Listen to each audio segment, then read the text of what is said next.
नाज़रीन कराम, हम ना बाज आएंगे मोहब्बत से, जान जाएगी और क्या होगा। ये शेर मैं नहीं आपको सुना रहा, ये शेर सुनाया आज अब्बास बप्पी ने सेनेट के इजलास में। और वो लोग जो इमरान खान को 9 मई का मुल्जिम करार देने के लिए जिन्होंने अंत तक कोशिशें कर दी, प्रेस कॉन्फ्रेंस से करवा दी, और वो जो प्रेस कॉन्फ्रेंस करते थे, आज उनका हाल ये है कि किसी ने सियासत छोड़ दिया हमेशा के लिए, तो किसी ने इंतखाबात में से हिस्सा ही नहीं लिया।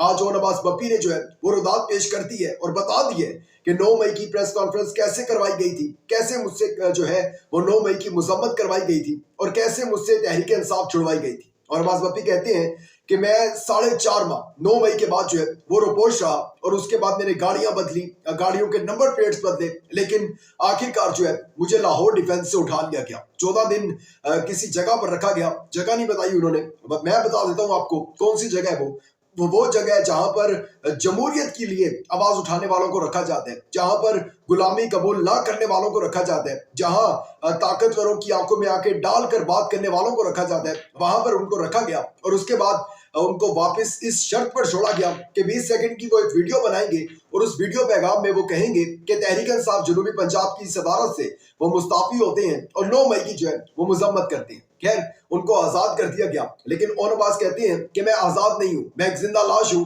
ना बोल सकता है, ना सुन सकता है और ना कुछ कह सकते हैं।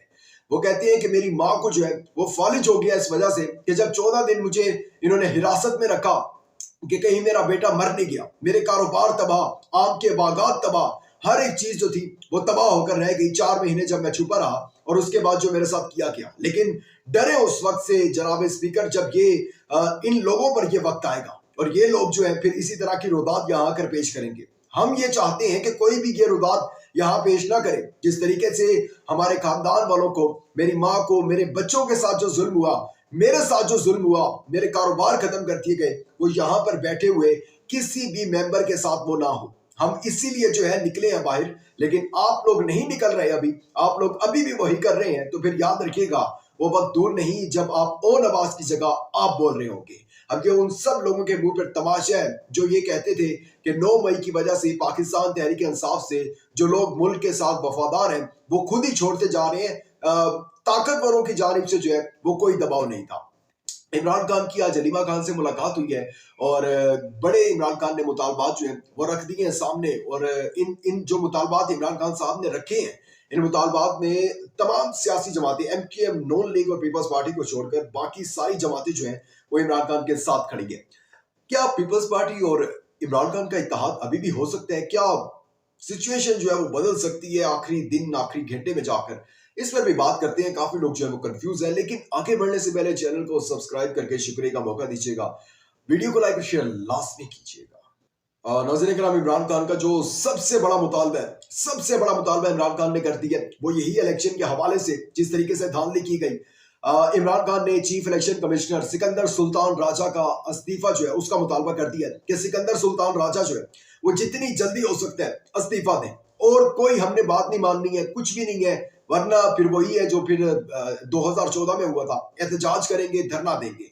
और फिर मजे की बात यह है कि सिर्फ अब इमरान खान अकेले नहीं है, GDA पीर पगारा, वो आपको पता है कि इस टाइम सिंध में इतनी बड़ी तादाद में, आप यकीन जाने अगर मैं कहूं तो गलत नहीं होगा कि तहरीक इंसाफ से भी बड़े एहतजाज कर रहे हैं, वो तहरीक इंसाफ से भी बड़े धरने देने जा रहे हैं, वो इमरान खान के साथ खड़े हैं। मौलाना साहब, मौलाना फजल रहमान, जिनको सीटें नहीं दी गई, इसमें कोई वो उनको अगर वो सीटें दे दी जाती कोई 15-20 तो वो फिर इलेक्शन पर सवाल ना उठाते, लेकिन अब वो सवाल उठा रहे हैं क्योंकि उनके साथ भी बहुत बुरा हुआ है। अब जाहिर सी बात है कि वोट बैंक उनका है, मौलाना फजल रहमान का, मजहबी जमातें जितनी भी हैं उनका वोट बैंक जो है वो कहीं ना कहीं पाया जाता है। वो भी इमरान खान के साथ खड़ी है। TLP इमरान खान के साथ, मजहबी जमात, जमात इस्लामी, मजहबी जमात इमरान खान के साथ इस बयानिए पर अब जो है प्रेशर देखना है कि कितना बिल्ड होता है। और कुछ ही दिनों में आप देखेंगे कि अब ये जब सब चीजें मंजरे आम पर आना शुरू हो जाएंगी आहिस्ता आहिस्ता, आज जो है गालबन कुछ ही वक्त में, शायद जब आप मेरा ब्लॉग देख रहे हो तब तक जो है पीपल्स पार्टी और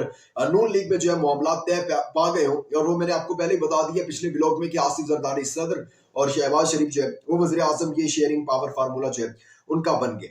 इमरान खान कहते हैं कि जो इलेक्शन हुए, 3 मुतालबात इमरान खान ने और जो 3 इंपॉर्टेंट बातें की हैं वो मैं आपको बताता हूँ। इमरान खान कहते हैं ये जो इलेक्शन हुआ है ये mother of all U turn है। वो कैसे? यू टर्न कैसे? वो कहते हैं कि नून लीग जिसको अब इख्तिदार दिलाया जा रहा है, जिस पार्टी से वज़ीर आज़म बनवाया जा रहा है, जिसकी 17 सीटें भी बामुश्किल बन रही थी, वो उन्होंने एक नारा लगाया, बयानिया बनाया कि वोट को इज्जत दो, और आखिर में आके उन्होंने ऐसा यू टर्न लिया कि वोट की इज्जत लूट ली। बिल्कुल ऐसे ही लूटी है ना अवाम की इज्जत। जो बेचारे लोग सुबह 9 बजे घरों से निकले, शाम को 5 बजे वापस आए, और उसके बाद अपने टीवी पर जो है वो बैठकर न्यूज देख रहे हैं कि अपडेट्स आए रिजल्ट्स के हवाले से।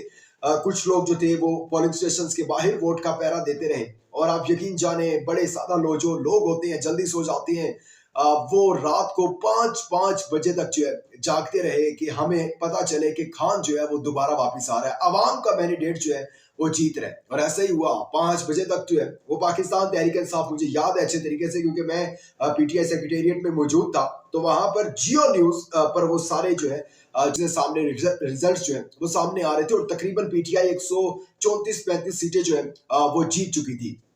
लेकिन फिर 5 बजे जो है नमाज पढ़कर लोग सो गए, और सुबह जब वो 9 बजे उठते हैं तो फिर जो है मामला खराब हुए होते हैं, और पाकिस्तान तहरीक इंसाफ जो है उसकी सीटें 134-35 से अचानक से 100 पर आ जाती हैं, और अभी भी आके वो 93 आई थिंक कोई फिगर है उसके करीब करीब जो है अब वो सीटें रह चुकी हैं। तो इमरान खान कहते हैं कि जिन्होंने वोट को इज्जत दो का नारा लगाया था उन्होंने वोट की इज्जत लूट ली। दूसरा, इमरान खान कहते हैं कि मदर ऑफ ऑल रैगिंग, यानी कि जिस तरीके से तहरीक इंसाफ के साथ ज्यादती की गई, तहरीक इंसाफ का वोटर एक बड़ी तादाद में बाहर निकला, और उसके बाद उस इलेक्शन में जो है वो धांधला कर लिया गया। धांधली नहीं, धांधला मैं हमेशा अपने ब्लॉग में वर्ड यूज करता हूँ।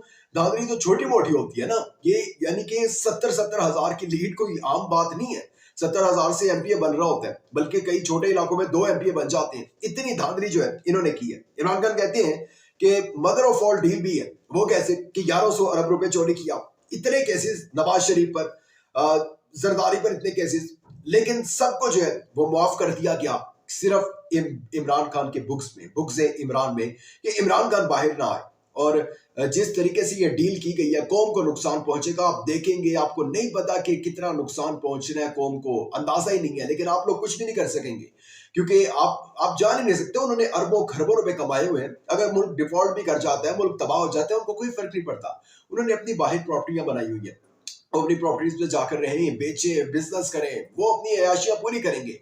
फर्क पड़ता है एक आम आदमी को जो इस मुल्क में रहकर इस मुल्क के बारे में सोच रहा है, जो टैक्स देकर कौमी खजाने में जमा करवा रहा है कि शायद मेरा मुल्क तरक्की करे, लेकिन उनको नहीं पता कि उन लोगों को जो है अब वो मुसल्लत किया जा रहा है, जो लोग आपके उस टैक्स को चोरी करने लगेंगे।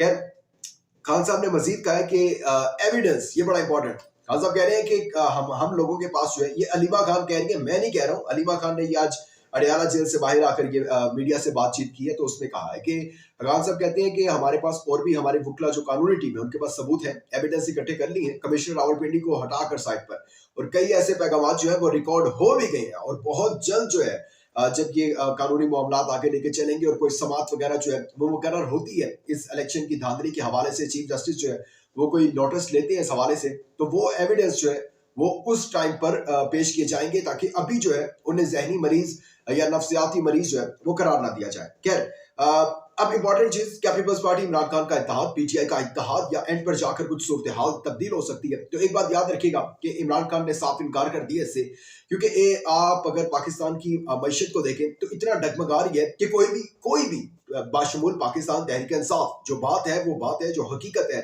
वो हकीकत है, वो भी नहीं लेना चाह रहे हैं। इस टाइम पीछे हटे हुए हैं क्योंकि तबाह हुई हुई है मैशत। आप यकीन जाने, आपने फिर IMF के पास जाना है, आपने कर्जे देने हैं, नहीं है, लेकिन कौमी खजाना जाके देखें, कुछ भी नहीं है आपके पास, किस तरह चलेगा मुल्क? कोई भी जमात जो है वो नहीं चाह रही कि वो अकेली जो है इसकी सरबराह बने, और सारा जो है जुर्म या सारा जो अवाम का गुस्सा फ्रस्ट्रेशन हो वो उन्हीं पर निकले। इसीलिए इमरान खान ने इनकार कर दिया, और इसीलिए इमरान खान ने कहा एक ओपोजिशन बनकर जो है वो बैठेंगे। 16 माह में जो ये गंद करके गए हैं, हम क्यों साफ करें इसको? यही साफ करें ना, नहीं कर सकेंगे साफ। जाहिर सी बात है कि ये जो बोझ है ये हमारी नस्लों को उठाना पड़ेगा, जो जुल्म ताकतवर आज कर रहे हैं। तो इमरान खान ने मुकम्मल इससे कहा, एक बात क्लियर कर दिया कि पीपल्स पार्टी से हमारा कोई इत्तेहाद नहीं होता। ऑल द पीपल्स पार्टी ने बड़ी ट्राई कर रही है, अभी भी ट्राई कर रही है कि शायद खान साहब कोई हल्का सा सिग्नल दे दें और हम लोग जो है उनको ज्वाइन कर लें, लेकिन ऐसा नहीं होगा। तो आपकी कंफ्यूजन अपनी क्लियर कर लें कि तहरीक इंसाफ और पीपी का जो है वो कोई इत्तेहाद नहीं होने चाह रहा। अपना बहुत ज्यादा ख्याल रखिएगा, इंपॉर्टेंट फीडबैक देना मत भूलिएगा। दीजिएगा इजाजत, अल्लाह हाफिज़।